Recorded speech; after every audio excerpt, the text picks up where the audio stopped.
जब मैंने senior sister के सामने अपना कन्फेशन रखा और उसने बिना सोचे उसे ठुकरा दिया, तो शर्म के मारे मेरा चेहरा जैसे जल उठा और उसी दिन से मैंने अपना सारा गुस्सा उसी पर निकालना शुरू कर दिया। यहाँ तक कि उसे बुली करना मेरी डेली रूटीन का हिस्सा बन गया और जब भी वो मुझे देखती, तो दांत पीसती हुई गुस्से में बोलती, "सू लिचुआन, यू बास्टर्ड।" मगर फिर एक दिन सब कुछ अचानक बदल गया क्योंकि सीनियर सिस्टर अपनी स्पिरिचुअल रूट्स खो बैठी और अब वो कभी कल्टीवेट नहीं कर सकती थी। और जिस पल मैंने ये न्यूज़ सुनी, मेरा दिल एक धड़कन के लिए रुक सा गया। Oh no! स्टोरी की शुरुआत में ही हीरोइन क्रिपल्ड हो गई? ये तो परफेक्ट प्रोटैगोनिस्ट सेटअप है यार। अब तो मैं गया, एक विलेन जिसने अब तक उसे इतना सताया, क्या स्ट्रॉन्ग बनने के बाद वो सबसे पहले मुझे ही सैक्रिफाइस नहीं करेगी? बस 1 सेकंड भी बर्बाद किए बिना मैंने अपना विलेन वाला ब्राइट फ्यूचर वहीं छोड़ दिया और दुनिया के सबसे डिवोटेड आशिक में ट्रांसफॉर्म हो गया। सीनियर सिस्टर, अब से बस तुम और मैं तुम्हारा साथ कभी नहीं छोड़ूंगा। शेन यूचू शाओ याओ सेक्ट की सबसे बड़ी डिसाइपल थी, सेक्ट मास्टर की सबसे फेवरेट और अनगिनत डिसाइपल्स के दिलों की धड़कन। मगर उसने कब का रोमांस वगैरह के ख्याल छोड़ दिए थे और खुद को पूरी तरह कल्टीवेशन में डुबो दिया था, सबके प्रति ठंडी और दूर दूर रहने वाली। तभी 3 महीने पहले उसे एक सीक्रेट रेल में कल्टीवेट करने का आदेश मिला, मगर किसी अनजान वजह से वो गलत रास्ते पर भटक गई। डेमोनिक एनर्जी ने उसे करप्ट कर दिया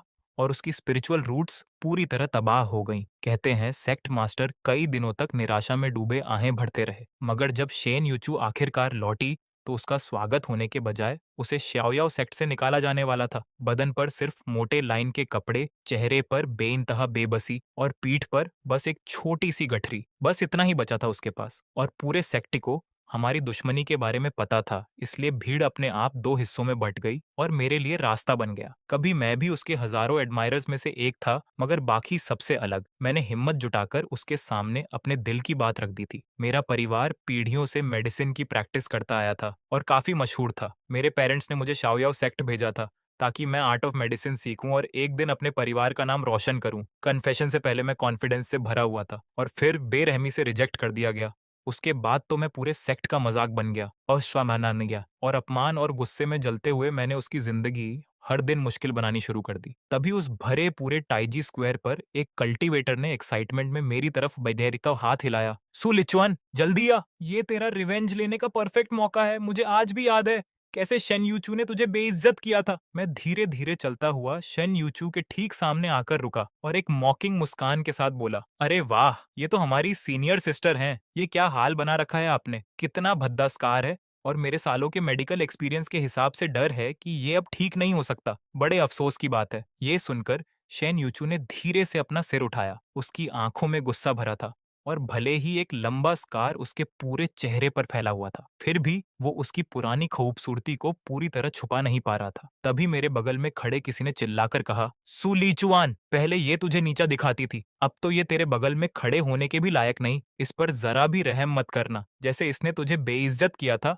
वैसे ही आज इसका पूरा हिसाब चुकता कर दे।" मैं बस मुस्कुराया, अपनी आस्तीन में हाथ डाला और एक छोटा सा लकड़ी का बॉक्स निकाला, जिसके अंदर मेरे परिवार की एंसेस्ट्रल लाइफ सेविंग पिल थी। एक ऐसी दवा जो डैमेज्ड स्पिरिचुअल रूट्स को दोबारा ठीक कर सकती थी। आसपास खड़े सारे कल्टीवेटर्स हैरानी से मुझे घूरने लगे। तभी शेन यूचू ने सीधे मेरी आंखों में देखते हुए ठंडे लहजे में कहा, "रिवेंज लेना है तो ले लो, मैं तुमसे नहीं डरती।" उसकी उन जिद्दी आंखों में देखकर पता नहीं कैसे वो शब्द मेरे मुंह से खुद ब खुद निकल गए। "शेन यूचू, भले ही तुमने मुझे बहुत गहरी चोट दी, मगर जब तुम श्याओयाओ सेक्ट छोड़कर जाने वाली थी, तभी मुझे एहसास हुआ कि मैंने तुमसे प्यार करना कभी बंद ही नहीं किया।" ये सुनते ही पूरा स्क्वायर एक पल के लिए सन्न रह गया और फिर सबके मुंह से एक साथ हैरानी की आह निकल पड़ी। सच कहूं तो मैं खुद अपनी बेशर्मी देखकर हैरान था, मगर एक सिंप बन जाना हीरोइन का पहला शिकार बनने से 1000 गुना बेहतर था। तो मैंने दांत भींचे, सबकी फुसफुसाहट को अनसुना किया और बड़े रौब से बोला, "शाओयाओ सेक्ट ने हमेशा लॉयल्टी को अहमियत दी है। शेन यूचू कभी हमारी सीनियर सिस्टर थी। क्या यही तरीका है अपने ही किसी को ट्रीट करने का?" शेन यूचू हल्के से हंसी, मगर उसकी आंखों में अब भी शक्कर पन्ने जीटी भरा हुआ था। "तुम मुझसे प्यार करते हो?" और उसके पास शक्कर करने की पूरी वजह थी, क्योंकि पिछले कुछ सालों में जब भी वो किसी को नाराज करती, मैं ही सबसे पहले पूरे सेक्टी में उसकी बात फैलाता था। धीरे धीरे सब उससे दूरी बनाने लगे थे। हालांकि उसने कभी परवाह नहीं की और बस कल्टीवेशन में लगी रही। और अभी इस वक्त वो साफ तौर पर यही समझ रही थी कि मैं सिर्फ अच्छा बनने का नाटक कर रहा हूँ ताकि बाद में उसे दोबारा जलील कर सकूं। मगर मैं अपनी फ्यूचर हीरोइन को यूं गलतफहमी में नहीं रहने दे सकता था, इसीलिए उसे मना करने का मौका दिए बिना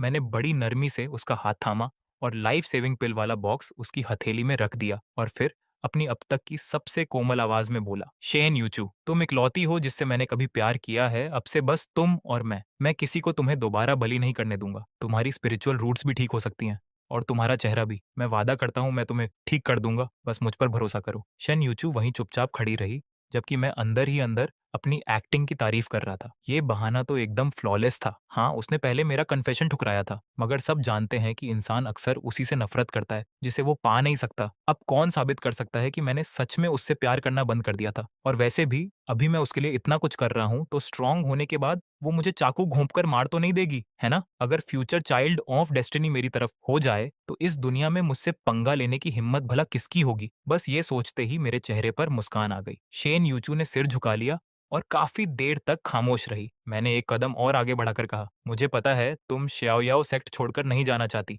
मेरे साथ आकर रहो, मेरे पास तुम्हारे लिए जगह है। लाइफ सेविंग पिल लेने के बाद भी उसकी स्पिरिचुअल रूट्स पूरी तरह ठीक होने के कोई आसार नहीं दिख रहे थे। हालांकि पहले से हालत काफी बेहतर थी। मैंने उसे हिम्मत न हारने के लिए समझाया और उसने चुपचाप सिर हिला दिया और उसकी आंखों की सतर्कता थोड़ी कम हो गई। कभी कभी वो मिरर के सामने खड़ी होकर अपने चेहरे के स्कार को धीरे से छूती और एक गहरी आह भर लेती, क्योंकि उसी एक स्कार ने शाओयो सेक्ट की परी को उस इंसान में बदल दिया था जिससे सब कतराते थे। मैंने उसे तसल्ली दी, देखने में डरावना लगता है मगर चोट उतनी गहरी नहीं जितनी दिखती है। मुझे यकीन है मैं तुम्हारा चेहरा पूरी तरह ठीक कर दूंगा। उस दिन के बाद मैंने खुद को मेडिकल बुक्स में डुबो दिया, हर मुमकिन इलाज ढूंढा और सिर्फ उसका चेहरा ठीक करने के लिए नए नए प्रिस्क्रिप्शन बनाए। शुरू शुरू में वो जिद करती कि दवा वो खुद लगाएगी, मगर जब मैंने हार मानने से साफ इनकार कर दिया तो आखिरकार उसने मुझे इजाजत दे दी। और हर बार जब उसके ट्रीटमेंट का वक्त होता, वो चुपचाप मेरी फार्मेसी में आती, आज्ञाकारी बच्चे की तरह मेडिसिन टेबल के पास बैठ जाती और मेरे ऑइंटमेंट लगाने का इंतजार करती, और मैं उसके जख्मों का इलाज करते हुए उसे सेक्ट के मजेदार किस्से सुनाता। वो बहुत कम जवाब देती, मगर हर गुजरते दिन के साथ उसकी आंखों की मुस्कान थोड़ी और गर्म होती जाती, और यूं दिन ब दिन हमें खुद पता ही नहीं चला कि हम कब एक दूसरे के साथ की आदत डाल बैठे। तभी एक दिन जूनियर अंकल जी चांगान वापस लौट आया, जो शेन यूचू का फर्स्ट लव था और स्टोरी के हिसाब से वही आदमी था जिसके साथ उसकी किस्मत जुड़ी थी। उस दिन वो अजीब तरह से खामोश थी, यहाँ तक कि जब मैं उसकी दवा लगा रहा था तब भी वो पूरी तरह कहीं खोई हुई लग रही थी। तभी मुझे याद आया कि जी चांगन तो मेल लीड है, तभी तो वो इतनी बदली बदली सी लग रही थी। थोड़ी देर की खामोशी के बाद मैंने नरमी से कहा, अगर अब भी तुम उसे भुला नहीं पाई हो तो शायद तुम्हें उससे मिलने चले जाना चाहिए। शेन यूचू ने धीरे से सिर हिलाकर मना कर दिया। इस हाल में मैं नहीं चाहती कोई मुझे इस तरह देखे। तो मतलब फ्यूचर हीरोइन भी अपने प्यार के सामने आते ही अपना कॉन्फिडेंस खो बैठती है। मैंने भरोसा जगाती मुस्कान के साथ कहा, सीनियर सिस्टर शेन, हार मत मानो। एक दिन तुम पूरे श्याओयाओ सेक्ट की शान बनोगी, और जिस दिन वो पल आएगा, सिर्फ जी चांगानी नहीं, हर कोई देखेगा कि तुम सच में कितनी अमेजिंग हो। शेन यूचू ने धीरे से अपना सिर उठाया और सीधे मेरी आंखों में देखा। जब तुम कहते हो हर कोई, तो क्या उसमें तुम भी शामिल हो? मैं बिना जरा भी झिझके मुस्कुराया। बिल्कुल, मगर जब तुम आखिरकार सबसे ऊपर पहुंच जाओ तो ये मत भूलना कि तुम्हें बचाया किसने था। उसने हल्के से सिर हिलाया और आखिरकार उसकी आंखों में एक धुंधली सी मुस्कान तैर गई। कई दिनों तक उसकी स्पिरिचुअल रूट्स को गौर से ऑब्जर्व करने के बाद मैं एक नतीजे पर पहुंचा, सिर्फ मेडिसिन काफी नहीं है। अगर तुम चाहती हो कि तुम्हारी स्पिरिचुअल रूट्स पूरी तरह ठीक हों, तो तुम्हें दोबारा कल्टीवेट करना शुरू करना होगा ताकि वो धीरे धीरे रिजनरेट हो सकें। इस मेडिसिन हॉल के पीछे एक सुनसान जंगल है, वहां जाकर कल्टीवेट करो, वहां तुम्हें कोई परेशान नहीं करेगा। शेन यूचू ने ध्यान से सुना और फिर संजीदगी से सिर हिला दिया, और कुछ ही दिनों में उसके चेहरे का लगभग 80% स्कार गायब हो चुका था। और उसके बाद से वो हर सुबह जल्दी निकल जाती और हर शाम देर से लौटती, चुपचाप उस सुनसान जंगल के भीतर अपनी कल्टीवेशन में डूबी रहती। एक महीने बाद शेन यूचू का चेहरा पूरी तरह ठीक हो चुका था, मगर जब वो कल्टीवेट कर रही थी तभी किसी ने उसे देख लिया और सेक्ट मास्टर के पास जाकर शिकायत कर दी कि वो चुपके चुपके डेमोनिक आर्ट्स का अभ्यास कर रही है, और इल्जाम लगाया कि उसने अपना कंट्रोल खो दिया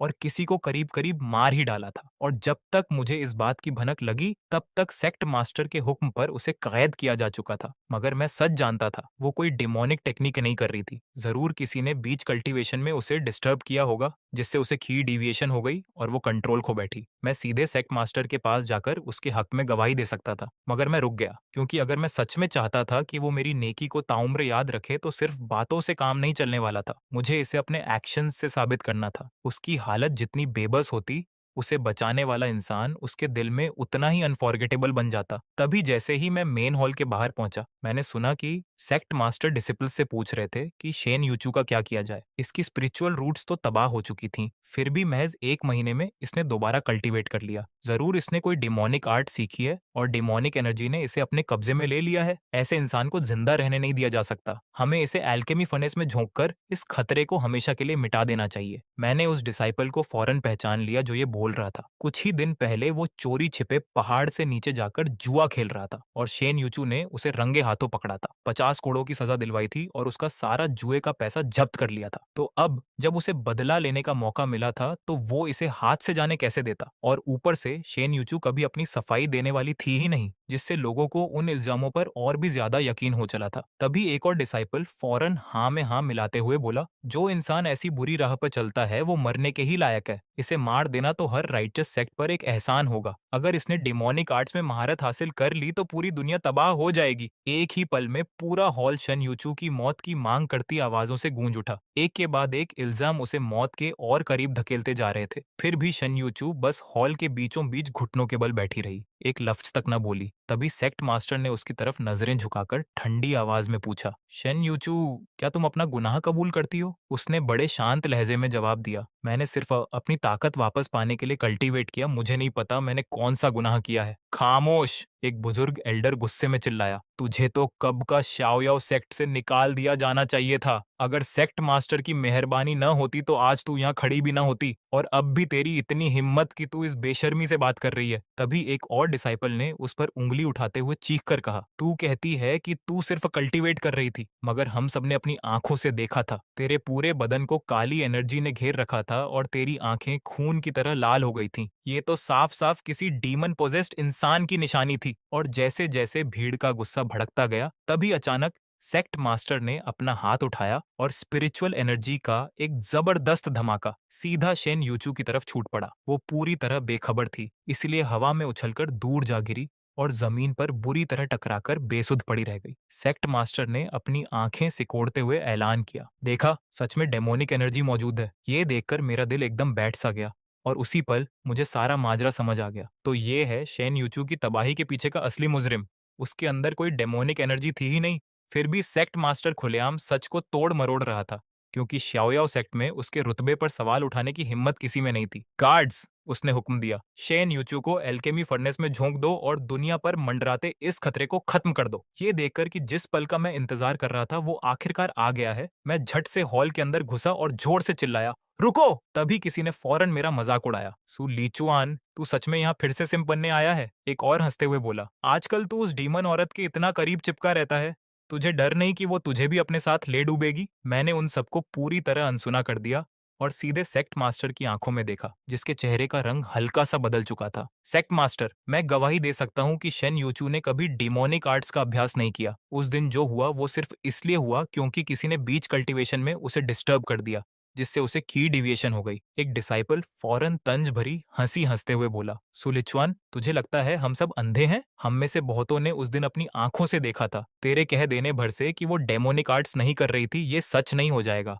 मैं शांति से मुस्कुराया, अपने रोब में हाथ डाला और एक बहुत पुराना मेडिकल टेक्स्ट निकाल लिया। एक खास पेज पलटा और उसमें लिखा हुआ अंश जोर जोर से पढ़ा और पढ़ने के बाद वो किताब ऊपर उठाकर पूछा, इसमें कल्टीवेशन के दौरान होने वाले की डिविएशन के लक्षण लिखे हैं। जरा बताओ, क्या ये ठीक वैसा ही नहीं जैसा तुम सबने उस दिन अपनी आंखों से देखा था? ये सुनते ही पूरा हॉल एकदम सन्नाटे में डूब गया। किसी के पास कोई जवाब नहीं था, मगर तभी एक और आवाज चीख पड़ी, रुको! पूरे शियाओयाओ सेक्ट को पता है कि तू शेन यूचू से प्यार करता है। वो तो लगभग हर रोज तेरे ही घर में पड़ी रहती है। पूरे सेक्ट ही ने ये बात सुन रखी है। तो तू कैसे साबित करेगा कि तू जानबूझकर उसे बचा नहीं रहा? इससे पहले कि मैं कुछ जवाब देता, शन यूचू, जो अब तक कमजोरी में जमीन पर पड़ी थी, दर्द के बावजूद खुद को घसीटते हुए खड़ी होने लगी। मैं झट से दौड़कर उसे सहारा देने पहुंचा। फिर मैंने धीरे धीरे पूरे हॉल पर एक नजर दौड़ाई और कहा, मैं सुगवा परिवार की इज्जत की कसम खाता हूँ, अगर आज मेरे कहे एक भी लफ्ज में झूठ हो तो आज के इस दिन से मेरा परिवार अपना सब कुछ खो दे।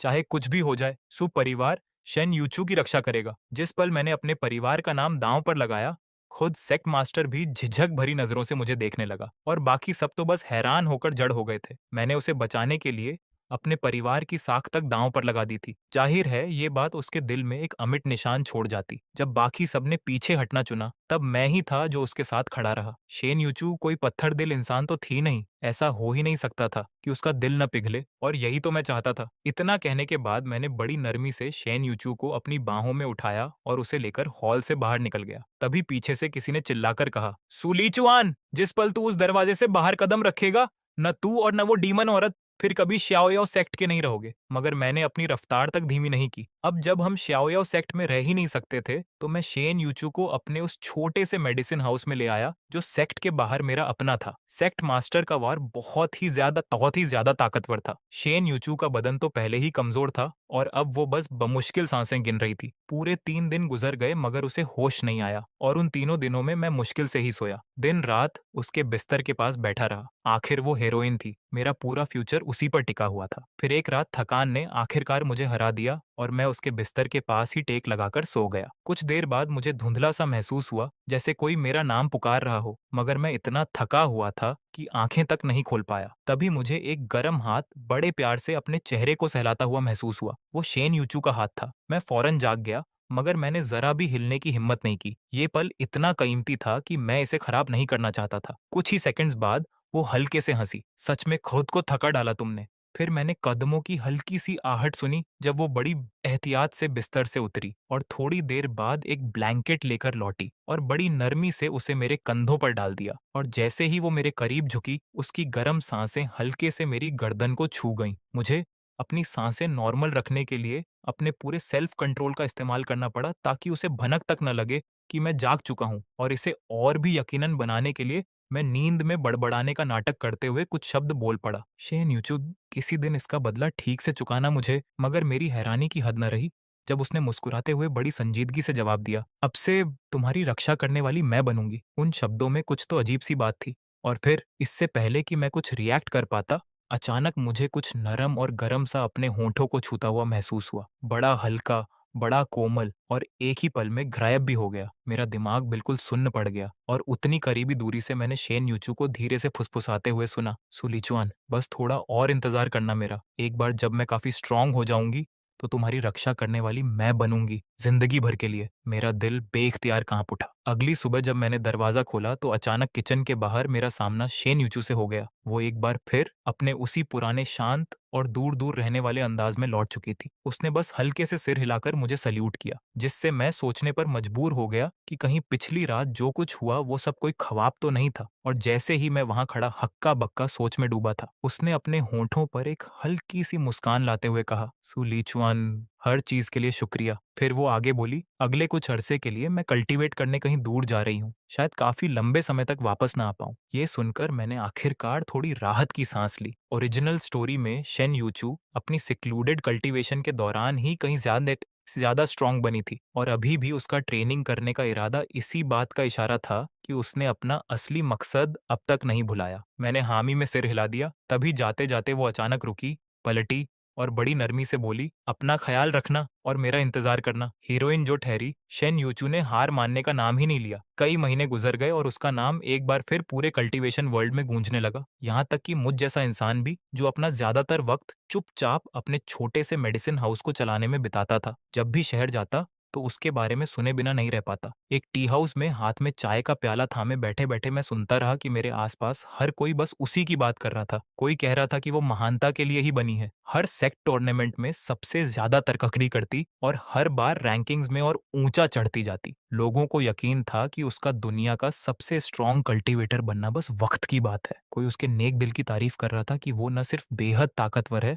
बल्कि हमेशा कमजोरों की रक्षा करती है। जहां भी जाती, वहां नाइंसाफी के मारे हर इंसान की मदद करती। आजकल जब भी कोई शेन यूचू का जिक्र करता, तो लगभग हमेशा तारीफ के साथ ही करता। अकेले उसकी शोहरत ही उसके पुराने सेक्ट शाओयाओ सेक्ट से भी करीब करीब आगे निकल चुकी थी। तभी किसी और ने बताया कि कुछ ही अरसा पहले एक बेहद ताकतवर डिमोनिक बीस्ट ने शाओयाओ सेक्ट पर हमला कर दिया था। कोई भी डिसाइपल उसे रोक नहीं पा रहा था, जब तक कि शेन यूचू न आई।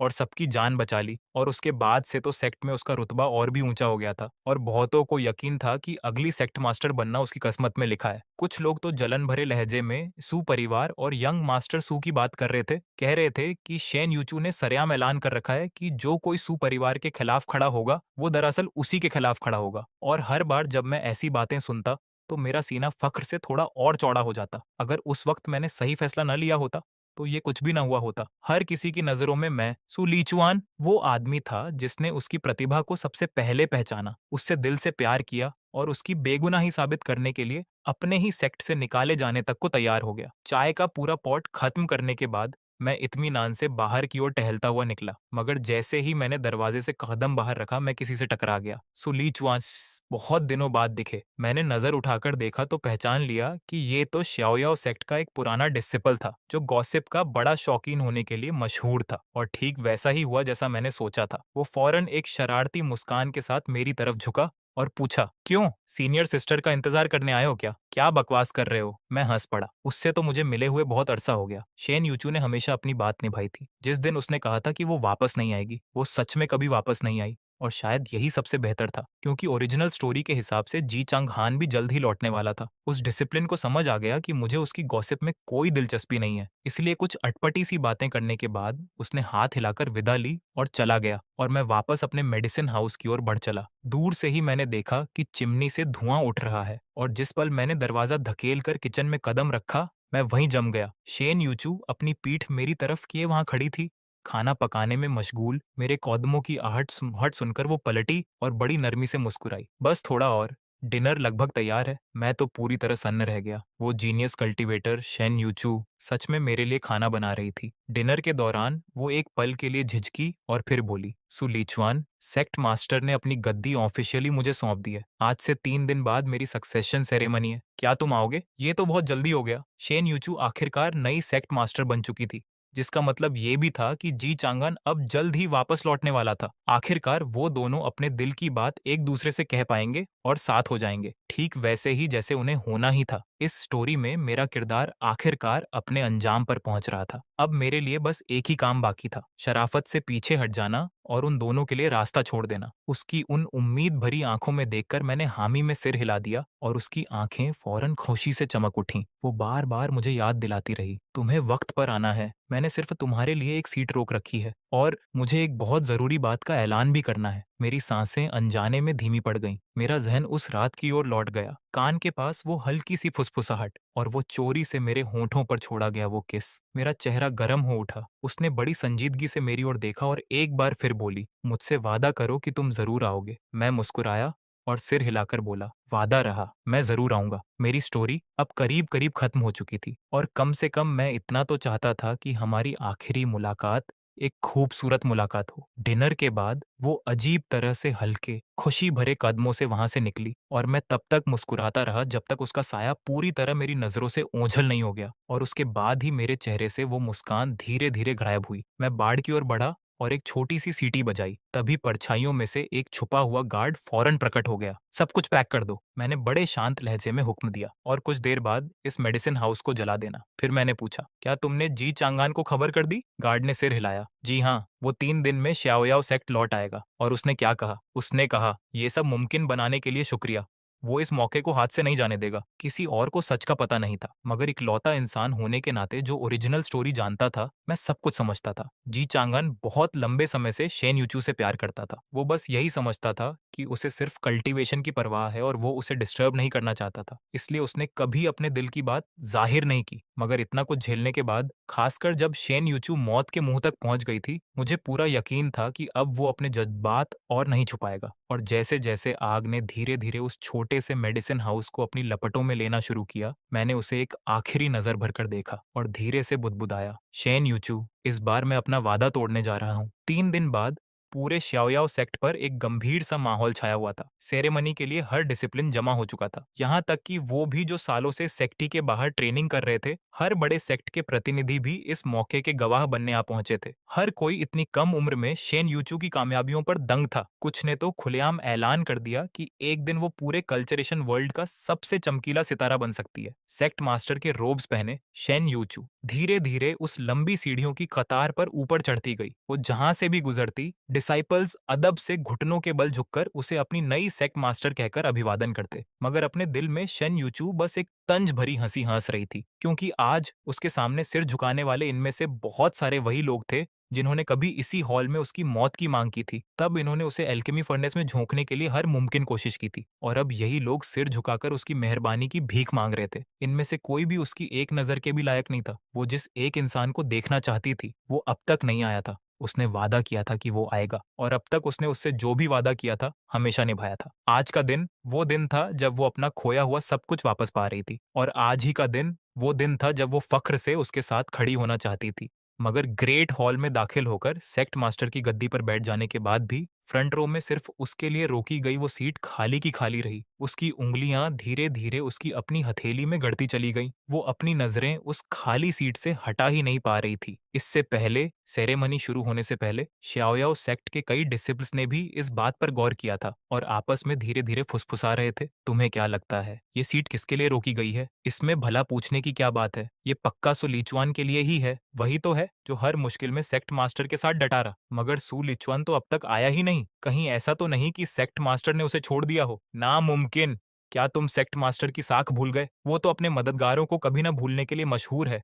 वो ऐसा कुछ कभी नहीं कर सकती। और सिर्फ यही नहीं, वहां मौजूद करीब करीब हर किसी की यही सोच थी। हर कोई यही मानता था कि शेन यूचू के सबसे बड़े मददगार होने के नाते सु लीचुआन को आज की सेरेमनी में सबसे बड़ा सम्मान मिलेगा। तभी अचानक किसी ने पूछा, मगर अगर वो सीट सु लीचुआन के लिए थी ही नहीं तो? ये शब्द बमुश्किल उसके मुंह से निकले ही थे कि तभी हॉल के बाहर से एक बुलंद आवाज गूंज उठी, माफ करना, मुझे देर हो गई। एक बेहद हैंडसम आदमी बड़े आत्मविश्वास के साथ बड़ी शान से दरवाजे से अंदर दाखिल हुआ। एक सादे से डाओइस्ट रोब में, अपने लंबे बाल करीने से पीछे बांधे हुए। उसने अपना सिर उठाया और शेन यूचू की ओर देखकर बड़ी गर्मजोशी से मुस्कुराया। मैं लौट आया हूँ, सेक्ट मास्टर। जिस डिसिप्लिन ने अभी सवाल पूछा था, वो फौरन उत्साह से भर उठा। देखा, मैंने कहा था ना कि वो सीट सु लीचुआन के लिए नहीं थी। एक दूसरा डिसिप्लिन हैरानी से बोला। तो अफवाहें सच थीं। लगता है सेक्ट मास्टर और सु लीचुआन की राहें सच में जुदा हो चुकी हैं। मगर ये आदमी है कौन? तभी उसके बगल में खड़े किसी ने धीमी आवाज में जवाब दिया, ये जी चांगान है। सबको पहले से पता था कि ये कौन है। जी चांगान, वो जूनियर अंकल जिसके बारे में सब यही मानते थे कि वही हमेशा से शेन यूचू का सच्चा प्यार रहा है। भले ही उन दोनों में से किसी ने कभी इस बात को खुलकर कबूल न किया हो, फिर भी उन दोनों को लेकर अफवाहें सालों से पूरे श्याओयाओ सेक्ट में फैली हुई थीं। एक डिसिप्लिन ने आह भरते हुए कहा, सच कहूं तो मुझे सु लीचुआन के लिए बुरा लग रहा है। उसने शेन यूचू को उसके सबसे बुरे वक्त में बचाने के लिए इतनी मेहनत की, और आखिर में उसके हाथ कुछ नहीं आया। उसकी जिंदगी के सबसे अहम दिन पर भी उसने उसे नहीं चुना। एक और ने हामी में सिर हिलाया। बिल्कुल सही, अगर मैं सु लीचुआन की जगह होता तो मेरा दिल टूट जाता। सेक्ट मास्टर ने ये मामला सच में बहुत बुरे तरीके से संभाला। उनकी ये बातचीत ठीक ठीक धीमी भी नहीं थी, और उसका कुछ हिस्सा शेन यूचू के कानों तक पहुंच भी गया, मगर उसने एक भी लफ्ज नहीं सुना। उसकी नजरें बस जी चांगान पर जमी हुई थीं। वो पक्के तौर पर जानती थी कि उसने कभी उससे कोई संपर्क नहीं किया था। उसे तो ये तक नहीं पता था कि वो कहाँ है। फिर भी न जाने कैसे वो ठीक सही वक्त पर लौट आया था। वक्त पर उसने आज की सेरेमनी के बारे में सिर्फ एक ही इंसान को बताया था, सु लिचुआन को। इससे साफ जवाब भला और क्या हो सकता था? वो भाग गया था और उसे बीच मंझधार छोड़ गया था। खुद को संभालने के लिए एक गहरी सांस लेते हुए उसने जी चांगान को अपनी सीट पर बैठने का न्योता दिया, और सेरेमनी खत्म होने के बाद वो चुपचाप एक सुनसान कोने में सांस लेने के लिए खिसक गई। तभी पीछे से कदमों की आहट करीब आई। बिना पलटे उसने बड़े शांत लहजे में पूछा, उसने तुम्हें बताया है ना? जी चांगान उससे कुछ कदम पीछे रुक गया। उसके चेहरे पर एक उलझे हुए भाव थे। वो साफ साफ देख सकता था कि उसे लौटा देखकर शेन यूचू की आंखों में हैरानी तो थी, मगर खामोशी का जरा सा भी निशान नहीं था। सालों से जो जज्बात उसने अपने दिल में दबा रखे थे, शायद अब उनकी कोई जरूरत नहीं रह गई थी। फिर भी वो खुद को एक आखिरी मौका देना चाहता था। मुझे सु लीचुआन ने ढूंढा था, उसने माना। उसने मुझे बताया कि जिस इंसान से तुमने हमेशा प्यार किया वो मैं हूँ। उसने मुझसे कहा कि मैं लौट कर आऊं और तुम्हें अपने दिल की बात बताऊं। इसीलिए आज मैं यहाँ हूँ। मैं तुमसे कहना चाहता था। इससे पहले कि वो अपनी बात पूरी कर पाता, शेन यूचू अचानक पलटी और उसे बीच में ही रोकते हुए बोली, रहने दो जूनियर अंकल, अब ये सब बीती बात हो चुकी है। जी चांगान एक पल के लिए जड़ हो गया और फिर एक कड़वी सी मुस्कान उसके होंठों पर आ गई। थोड़ी देर बाद उसने एक खत निकाला और उसकी ओर बढ़ा दिया। उसने कहा था कि ये तुम्हें दे दूं। शेन यूचू के हाथ कांप उठे जब उसने वो खत थामा और उसे खोलते ही उसने फौरन वो टेढ़ी-मेढ़ी लिखावट पहचान ली। ये बेशक सु लीचुआन की ही थी। शेन यूचू, जब तक तुम ये पढ़ोगी, मैं जा चुका होऊंगा। मुझे ढूंढने की कोशिश मत करना। बस एक अच्छी सेक्ट मास्टर बनने पर ध्यान देना। तुम्हारे कंधों पर बहुत सारी जिम्मेदारियां इंतजार कर रही होंगी और मैं जानता हूँ यही वो जिंदगी है जो तुमने हमेशा चाही थी। रही बात मेरी, तो मैं कभी उस तरह की जिंदगी के लिए बना ही नहीं था, इसलिए मैं चुपके से खिसक गया। मैं कसम खाता हूँ कि ये इकलौती चीज है जो मैंने कभी तुमसे छुपाई और यही आखिरी भी होगी। अब से हम दोनों अपनी-अपनी राह पर चलेंगे। मैं तुम्हारे लिए सिर्फ अब बेहतरीन की दुआ करता हूँ। बस इतना याद रखना कि एक बार तुम्हें बचाने वाला मैं ही था। जब तक उसने पढ़ना खत्म किया, जी चंगान चुपचाप जा चुका था। शेन यूचू उन चंद छोटी सी लाइनों को खोई-खोई नजरों से घूरती रही और बिना किसी चेतावनी के आंसू उसके चेहरे पर ढुलक पड़े। तो इसका मतलब सु लिचुआन शुरू से ही उससे झूठ बोल रहा था। जिस फ्यूचर का उसने ख्वाब देखा था, उसमें वो कभी शामिल थी ही नहीं। आखिरकार उसने वो सब कुछ पा लिया था जिसके लिए उसने इतनी मेहनत की थी। फिर भी जिस एक इंसान को वो सच में अपने साथ चाहती थी, वो जा चुका था। उसने तो सोच रखा था कि उस दिन सबके सामने अपने दिल की बात कहेगी और उससे कहेगी कि वो अपनी बाकी की पूरी जिंदगी उसके साथ बिताए, मगर वो तो पहले ही सब कुछ भांप चुका था। उसने तो उसके लिए खास तौर पर जी चांगहान को भी वापस बुला लिया था। कितना ख्याल रखने वाला, इतना कि उसका दिल ही तोड़ दे। तभी अचानक उसने वो खत फाड़कर अनगिनत नन्हे-नन्हे टुकड़ों में बिखेर दिया और दांत भींचते हुए फुसफुसाई, सु लीचुआन, अगर तुझे लगता है कि तू भागकर बच जाएगा, तो फिर मैं तेरा पीछा करूंगी। उधर एक शांत से छोटे कस्बे में मैं अपने गधे की पीठ पर आंखें आधी मूंदे बड़े आराम से लेटा हुआ था। न जाने क्यों मैं उस रिपोर्ट के बारे में सोचना बंद ही नहीं कर पा रहा था जो मेरे गार्ड ने मुझे उस सुबह दी थी। शेन यूचू को शाओयाओ सेक्ट की कमान संभाले अब आधा साल हो चुका था। सेक्ट फल फूल रहा था और सब कुछ अच्छी दिशा में बढ़ रहा था। मगर अजीब बात यह थी कि उसके और जी चांगान के बीच कुछ भी नहीं हुआ था। बल्कि शाओयाओ सेक्ट में थोड़े ही अरसे रुकने के बाद जी चांगान 3 महीने पहले फिर से दुनिया घूमने निकल पड़ा था और उसके बाद से किसी ने उसे देखा तक नहीं था। शेन यूचू ने तो सरेआम ऐलान भी कर दिया था कि उसके और जी चांगहान के बीच सिर्फ साथी डिसिपल्स जैसा रिश्ता है और उसने शाओयाओ सेक्ट में किसी को भी दोबारा उन दोनों को लेकर अफवाह फैलाने से सख्ती से मना कर दिया था। मुझे तो कुछ समझ ही नहीं आ रहा था। मैंने उन दोनों को मिलाने के लिए तो अपनी तरफ से हर मुमकिन कोशिश कर ली थी। उन्हें अपने दिल की बात कहने का एकदम परफेक्ट मौका भी मिला था। फिर आखिर बात यहाँ तक पहुंची कैसे? खैर, फिर भी अब ये सच में मेरी प्रॉब्लम नहीं रही। मैंने अपनी तरफ से जो कर सकता था सब कर दिया था। मेरा ज़मीर एकदम साफ था। शाओयाओ सेक्ट छोड़ने के बाद से मैं पूरे कल्चरेशन वर्ल्ड में घूमता फिर रहा था। बेवजह की मुसीबत से बचने के लिए मैं न कभी अपना असली नाम बताता और न ही कहीं ज्यादा देर तक टिकता। मैं एक जगह से दूसरी जगह भटकता रहता, बीमारियों का इलाज करता और जब भी मुमकिन होता आम लोगों की मदद करता। और इस दौरान मैंने तरह तरह के रीति रिवाज और नज़ारे देखे। ये छोटा सा कस्बा इत्तेफाक से बेहद शांत था। यहाँ के लोग नेकदिल थे और आसपास का माहौल बड़ा खूबसूरत, इसलिए मैं यहाँ आदत से कुछ ज्यादा ही देर रुक गया। आखिरकार मेरा नन्हा गधा एक जगह आकर रुक गया। मैंने आलस भरी अंगड़ाई ली, उसकी पीठ से कूदा और अपनी मंजिल की ओर बढ़ चला। तभी कई जानी पहचानी गाने वाली लड़कियों ने चमकती मुस्कान के साथ मेरा स्वागत किया और बड़ी गर्मजोशी से मुझे एक प्लेजर बोट पर चढ़ने का न्योता दिया। ये अब मेरे चंद गिल्टी प्लेजर्स में से एक बन चुका था। संगीत सुनना, चाय पीना और कविता का आनंद लेना वक्त बिताने का कोई बुरा तरीका नहीं था। बोट के अंदर उन्होंने एक खूबसूरत सादन फोल्क धुन बजाई और उसी सुर पर बड़ी नजाकत से नाचने लगी। अच्छे मूड में आकर मैंने उन्हें इनाम में कुछ चांदी के सिक्के दिए, जिससे पूरा कमरा खुशनुमा हंसी से भर उठा। तभी उन्हीं में से एक छोटी उम्र की परफॉर्मर घबराते हुए शराब का एक मर्तबान थामे मेरे पास आई। याचना भरी नजरों से मेरी ओर देखते हुए वो धीरे से बोली, साहब, ये हमारी सबसे बढ़िया डॉटर्स रेड वाइन है। हमने इसे आज ही जमीन से खोदकर निकाला है। क्या आप थोड़ी चखना चाहेंगे? मुझे कभी शराब में दिलचस्पी नहीं रही थी और मैं मना करने ही वाला था कि उसने बड़े मासूम अंदाज में मुंह बनाया। मालिक ने कहा है कि अगर इस बार मैं किसी मेहमान को ख्वाहिश नहीं कर पाई तो वो मुझे बेच देगा साहब। मुझे पता है आप नेक दिल हैं। बस एक बार मेरी मदद कर दीजिए। वो अभी इतनी छोटी थी, मैं ये सोच भी नहीं सकता था कि उसे किसी भयानक जगह बेच दिया जाए। इसलिए आखिरकार मैंने हामी में सिर हिला दिया। ये सुनते ही उसका चेहरा खांसी से खिल उठा। उसने एक भरा हुआ प्याला उंडेला और मेरी ओर बढ़ा दिया। मैंने उसे लिया और एक ही घूंट में पी गया। बुरी नहीं है, मैंने मुस्कुराते हुए तारीफ की। संगीत चलने दो, नाचती रहो। और महफिल फिर से रंगत में लौट आई। मगर ठीक उसी पल बोट के बाहर अचानक एक हलचल मच गई और फिर एक जानी पहचानी आवाज गूंजी, सू लिचुआन, वाह खूब मजे लूट रहे हो। मैंने फौरन नजर उठाई और वहीं जम गया। दरवाजे पर शेन यूचू खड़ी थी, बिल्कुल भावहीन चेहरे से मुझे घूरती हुई, मगर उन खूबसूरत आंखों के पीछे एक ऐसा गुस्सा धक रहा था जो मैंने पहले कभी नहीं देखा था। मैंने अपनी आंखें मली, बस ये यकीन करने के लिए कि कहीं मुझे कोई भ्रम तो नहीं हो रहा। हमें आखिरी बार मिले बमुश्किल 1 साल ही हुआ था, फिर भी न जाने कैसे वो और भी ज्यादा खूबसूरत और भी ज्यादा ज्यादा रौबदार हो गई थी। क्यों? उसने ठंडे लहजे में पूछा। मुझे देखकर हैरान रह गए। मेरे पास इसका कोई जवाब ही नहीं था, इसलिए मैं बस एक अटपटी सी मुस्कान ही दे पाया।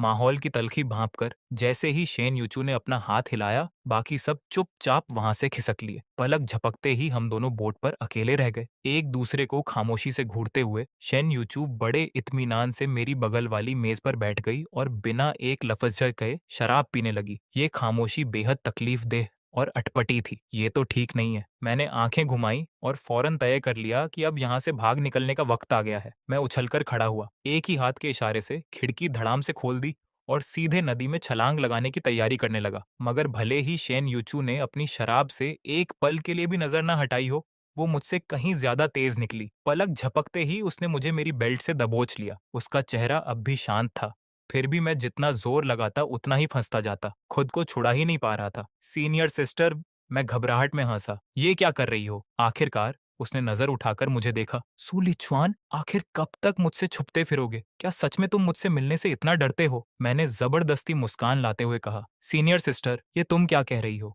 मैं दुनिया में किसी से भी छुप सकता हूँ, मगर तुमसे कभी नहीं। तुम झूठ बोल रहे हो। उसकी आवाज शांत थी, मगर उसका हर लफ्ज हथौड़े की तरह पड़ रहा था। पिछले महीने मैं उस इन पर पहुंची जहां तुम ठहरे हुए थे और तुम फौरन वहां से निकल गए। उससे पिछले महीने मुझे वो कुटिया मिली जिसमें तुम रह रहे थे, मगर तुम बस थोड़ी देर पहले ही जा चुके थे। यहाँ तक कि बिस्तर तक अब भी गर्म था। और उससे भी पिछले महीने? शर्मिंदा होकर मैंने झट से उसे बीच में रोक दिया। शेन यूचू, उसने सीधे मेरी आंखों में घूरते हुए कहा। क्या चाहते हो मैं गिनाती रहूं? मैं पूरी तरह खामोश पड़ गया। आखिर मैं कहता भी तो क्या? मैं उसे ये तो कह नहीं सकता था, माफ करना, मगर तुम हीरोइन हो और मैं बस एक सपोर्टिंग कैरेक्टर। हम दोनों का कभी साथ होना लिखा ही नहीं था। उसने साफ झुंझलाहट भरी नजरों से मुझे देखा। मैं बस एक बात जानना चाहती हूँ, तुम बार बार मुझसे भागते क्यों रहते हो? क्या मुझसे कोई गलती हो गई? उसकी आवाज में एक गहरी मायूसी थी, जिसमें एक ऐसी जिद्दी दृढ़ता घुली हुई थी जो हार मानने को तैयार ही नहीं थी। इस बार पहली बार मैंने अपनी शरारती मुस्कान एक तरफ रखी और बड़ी संजीदगी से जवाब दिया। वजह बहुत आसान है। तुम और मैं दो अलग अलग दुनिया के लोग हैं। हम दोनों अलग अलग तरह की जिंदगी चाहते हैं। मुझे आजादी से जीना पसंद है, जहां मन करे वहां भटकना। मगर तुम तो सबसे ऊपर खड़े होने के लिए बनी हो। हम दोनों दो एकदम जुदा राहों पर चल रहे हैं। ये सुनते ही वो अचानक भावुक हो उठी। मैं भी वैसी जिंदगी जी सकती हूँ। मुझे ना शोहरत चाहिए ना ताकत। तुम मेरी बात पर यकीन क्यों नहीं करते? मैंने नरमी से मुस्कुराते हुए सिर हिलाया, क्योंकि तब तुम शेन यूचू रह ही नहीं जाओगी। अगर तुम अपनी सारी जिम्मेदारियां सिर्फ मेरे साथ रहने के लिए छोड़ दो, तो क्या तुम वही इंसान रह पाओगी जिसे मैं जानता हूँ? और अगर मैं खुद को उन तमाम सख्त कहत कायदों में जकड़कर जीने पर मजबूर कर लूं जो तुम्हारे साथ खड़े होने के साथ आते हैं, तो मैं भी फिर सुर लीचुआन नहीं रह जाऊंगा। और जैसे ही ये शब्द मेरे मुंह से निकले, मुझे खुद भी अचानक सब कुछ समझ आ गया। इसीलिए तो वो हीरोइन थी और मैं महज एक सपोर्टिंग मेल लीड। भले ही मैं बदल गया था और मैंने विलेन बनना छोड़ दिया था, फिर भी हम दोनों का एक ही राह पर चलना कभी लिखा ही नहीं था। मैं तो बस एक आम सा इंसान था जो जिंदगी में यूं ही बहता चला जा रहा था। उसे एक आखिरी बार देखकर मैं हल्के से मुस्कुराया। शेन यूचू, एक अच्छी सेक्ट मास्टर बनना और अब मुझे ढूंढने मत आना। उसने अविश्वास से पलकें झपकाईं। तुम कहते हो कि अब हम अलग राहों पर चल रहे हैं, मगर जब तुम सबके सामने डटकर खड़े हुए और सिर्फ मुझे बचाने के लिए पूरे शियाओयाओ सेक्ट से भिड़ गए, उसी पल मुझे पता चल गया था कि मैं तुम्हें कभी जाने नहीं दे पाऊंगी। मैंने धीरे से एक आह भरी। तुम मुझे सिर्फ इसलिए नहीं भुला पा रही क्योंकि तुम्हें मैं कभी सच में मिला ही नहीं। अगर आज मैं तुम्हारे साथ लौट आया तो आधे महीने के अंदर ही हम दोनों नाखुश हो जाएंगे। यकीन है मेरी बात पर? उसने अपने होंठ भींच लिए और कोई जवाब नहीं दिया। ये भांपकर कि आज हम किसी नतीजे पर पहुंचने वाले नहीं हैं, मैंने उस पल का फायदा उठाया जब वो खामोश पड़ी थी। खिड़की से छलांग लगाई और जितनी तेज भाग सकता था भाग निकला। नदी के किनारे पहुंचकर मैं अपने इंतजार करते गधे पर कूदा और फौरन वहां से दौड़ पड़ा। और काफी पीछे रह जाने के बाद भी मुझे शेन यूचू की दांत भींचकर चिल्लाती आवाज अब भी सुनाई दे रही थी। सुलीचुआन, तू चाहे दुनिया के आखिरी छोर तक भाग जा, मैं तुझे ढूंढ ही निकालूंगी। एक लंबी सांस छोड़ते हुए मैंने हंसते हुए पलटकर जवाब दिया, तो ठीक है, ढूंढ लेना मुझे, बल्कि यूं करो, सेक्ट मास्टर के पद से रिटायर होने तक का इंतजार करो, फिर मैं तुम्हें खेती बाड़ी कराने ले चलूंगा। मैंने तो ये बस मजाक में कहा था, मगर शेन यूचू की आंखें अचानक उम्मीद से चमक उठी। उस पूरे दिन में पहली बार वो मुस्कुराई और पलटकर बोली, पक्का वादा। मौसम बेहद खूबसूरत था और एक हल्की सी ठंडी हवा मेरे चेहरे को सहला गई। न जाने कैसे मैंने खुद को मुस्कुराते हुए पाया। शायद जब शेन यूचू बूढ़ी हो जाए, अगर वो सच में रिटायर होकर मेरे साथ खेती करने आ जाए, तो शायद ऐसी जिंदगी इतनी भी बुरी ना हो। रही बात आने वाले कल की, तो वो तो बस वक्त ही बता सकता था।